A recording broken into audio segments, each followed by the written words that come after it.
Here's this good squeaker here. Man, it is deep. The soil is really hot too. My pinpointer does not work very good in the soil. Both my TRX and the Garrett struggling big time. Lots of roots. Really hard ground, but it's an old curb strip, so I just got to hit it right. Yeah, it's gonna be something big and deep. Probably some deep tin foil or something. Oh man.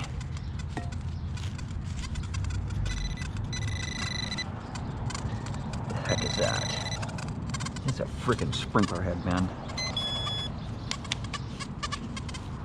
It's a sprinkler head, man. Deep too.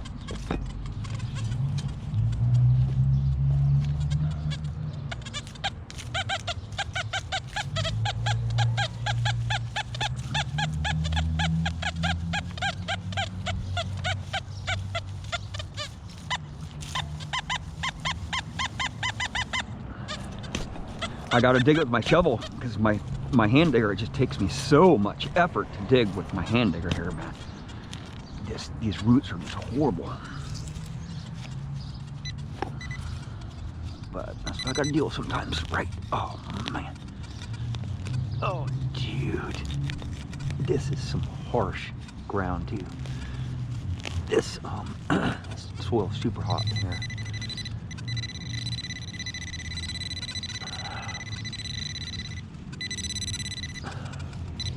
It's hard to pinpoint my targets, and it's hard to extract them out.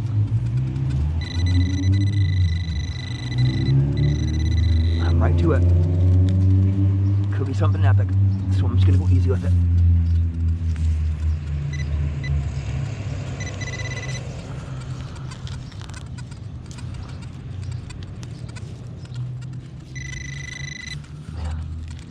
Sometimes I can't go easy with my targets, right? Sometimes it's just impossible not to destroy targets in my soil here. It's deep, man. Oh, man. Dang. There's something big there. I don't know.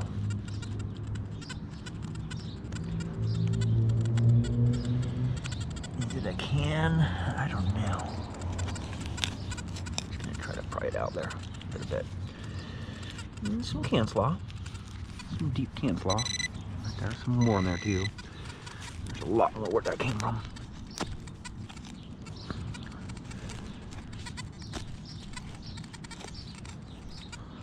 Oh yeah. It's embedded in the roots, man. Right there. It's a lid. Way old. All rusty soil down there too. It's very mineralized clay down here. Oh man, that is gonna be an ugly plug. I'll have to stomp it down really good here.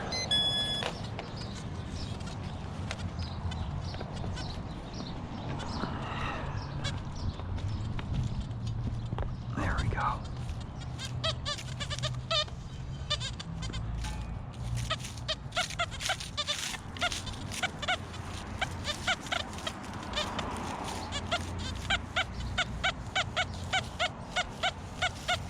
Oh yeah.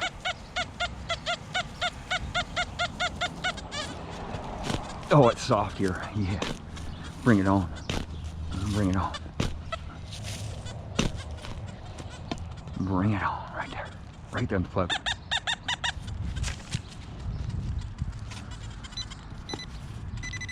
Oh yeah. Come on. It's gonna be an Indian.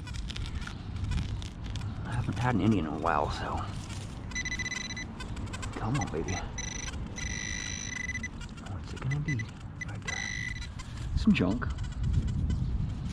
Cable end, cable connector, Type C cable connector end.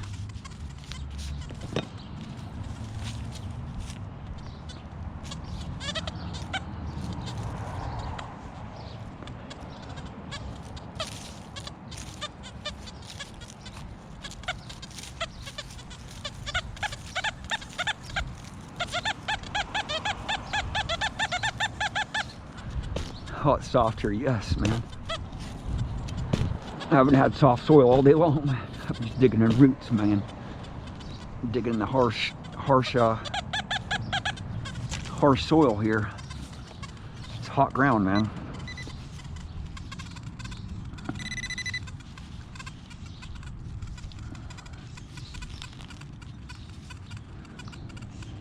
Oh, it's a coin ball right there. Look at that. Big coin ball. Oh, it's dark too. It's clay. It's clay, man. It's dry and crumbly. Oh, look at that nickel. Beautiful. Look at that, man. Oh, yeah. Oh, yeah. 1964. 1964 nickel. Very obvious target. Right? I'm in 54 kilohertz right now.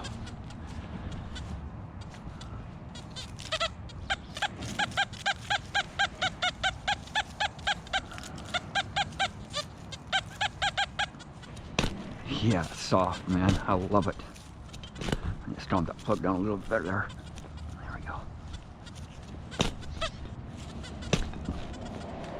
Yeah, right there. Bring it on. Oh yeah. Right in there. Another coin ball? No. No, I don't think it's another coin.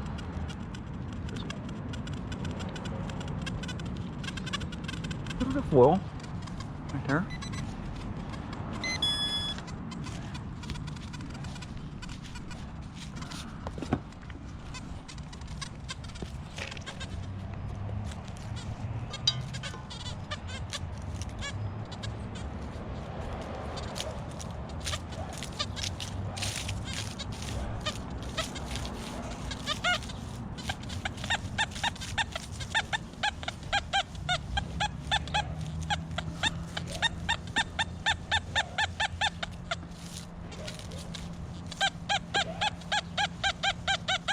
Going deep on this one.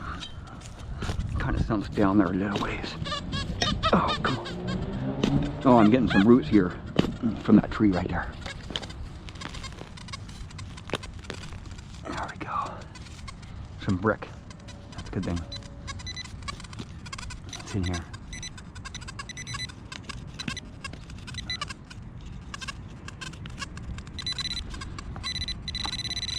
Right there.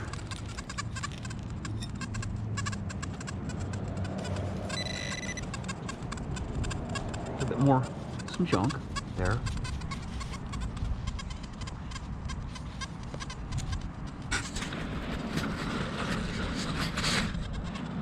So I'll say a couple things here.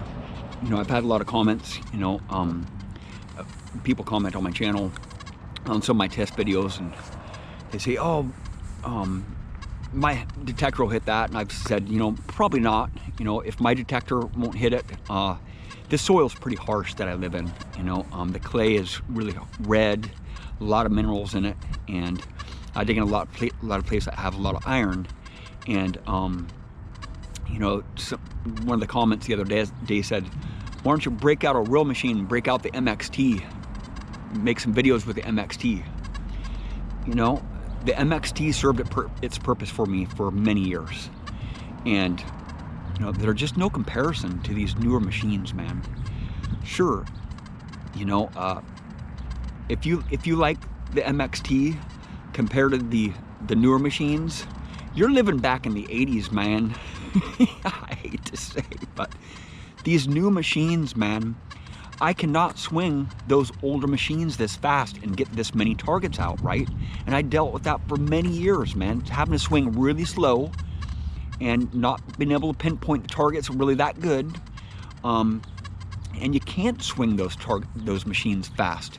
The recovery speed on those machines are just not that great, right? They were great back then, you know, like if you're living in the 80s, you might like that machine still.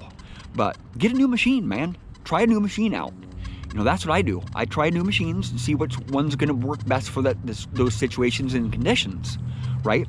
I'm not going to bring out my V3i on the curb strip here and make some videos. It just won't happen, right? I have to dial it in way too much.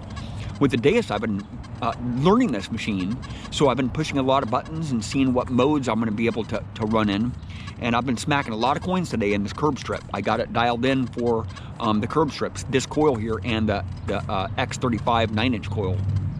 But, you know, if you are not changing your machines every once in a while, you know, you don't know what you're missing.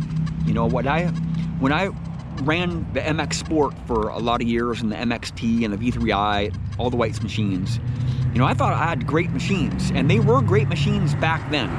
But once I got a hold of the Amphibio, you know, it changed the way I detected. You know, I could swing a lot faster, I could get through the iron, and then I swung the Amphibio for a couple years, and then I got the Simplex, man. That Simplex, I can swing around so much faster. I can get 3 times as many targets as any other machine that I'd ever used. You know, I did use the T2 for a while there, and I got a lot of targets out with that machine, but it just wasn't a very durable machine. You know, it broke on me within 4 or 5 months. You know, it just started falling apart on me because you can swing it fast, you know, and when you swing machines faster, you know, you're bound to break parts on them every once in a while. And I had a lot of problems with that T2. You know, just wasn't really, it was a very fast machine. It got through the iron really good. I loved the tones on it. The separation, the recovery speed, and that, you know, that you can adjust the gain on it, and you can go shallow and you can go deep, but it just wasn't a very well built machine. You know, it wasn't very durable. I'm really hard on my machines. You know, I'm really hard on my equipment. So, you know, and if I try to swing the MXT or the V3i or the MX Sport as fast as I'm swinging these newer machines, they're just not, I'm not going to get much stuff, you know. Just the recovery speed on those machines are just so slow. Maybe not the V3i, but the V3i, you can adjust the recovery speed really fast, but you can't swing it because it's so heavy. It weighs like 5 pounds, right? I can only do, you know, a couple hours of hunting if I swung that fast, and my arm would be sore for a couple days. With these newer machines, they're just so lightweight. The recovery speed, the separation is excellent. If you have an older machine, man, get yourself on like a Simplex or like a newer machine, like maybe like an Equinox 600 or something. You know, I wasn't really too fancy on the Equinox. You know, it just has a lot of issues with me because I hunt in a lot of iron, and I hunt in a lot of harsh soil conditions. And the Simplex seems to get through a lot of it. Maybe the red soil, the red clay, it doesn't really get through it that great. But this Deus is performing very well with this 9-inch coil on it. I'm really, these last few days, I've been getting really a lot of targets. And I just got the X35 coil today. I swung the X35 coil around for the first time today, and it was doing fairly good. I just need to dial it in a little bit better there. It's a lower frequency coil, so, you know, I'm not used to swinging machines in lower frequencies. You know, I don't prefer lower frequencies because you just get a lot of deep iron, and it hits off really good on that deep iron. A lot of nails. You know, I got a lot of nails when I was in the dump today with the X35 coil, and a lot of big iron, a lot of big chunks of iron. And I put this coil on here, the 9-inch high frequency coil, and I just started plucking out a lot more coins. Well, thank you for watching. Please subscribe.